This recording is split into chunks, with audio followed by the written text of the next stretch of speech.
என்பதற்கு எங்கள் அண்ணன் ஆம்சாங் கடந்த கால உரைகளை நான் சொல்கிறேன். அண்ணன் சொன்னார், அண்ணாவர் எங்கள் நாட்டினுடைய முதலமைச்சராக வந்தார். அவர் முதலியார் சமூகத்தை சார்ந்தவர். முதலியார் எல்லாம் சேர்ந்து ஓட்டு போட்டு முதலமைச்சராக வந்தாரா? ஜெயலலிதா அம்மையார் அவர்கள் இந்த நாட்டுடைய முதலமைச்சராக வந்தார். ஜெயலலிதா சமூகத்தை சார்ந்தவர்கள் தமிழ்நாட்டில் எத்தனை சதவீதம் இருக்கிறார்கள்?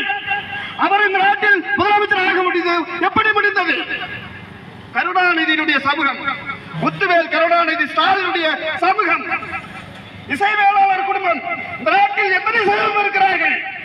அவர்களால் ஆட்சி அதிகாரத்தை கைப்பற்ற முடியும் என்று சொன்னால் பெரும்பான்மையாக இருக்கக்கூடிய வன்னியரின சமூகமும், பறையரின சமூகம், உடையாரின சமூகம், தேவரின சமூகம் ஒன்றிணைந்து ஏன் ஆட்சி அதிகாரத்தை கைப்பற்றக் கூடாது என்று முதலில் தமிழ்நாட்டில் பாபா சாஹேப் அம்பேத்கருடைய படத்தை போட்டு சொன்னார்.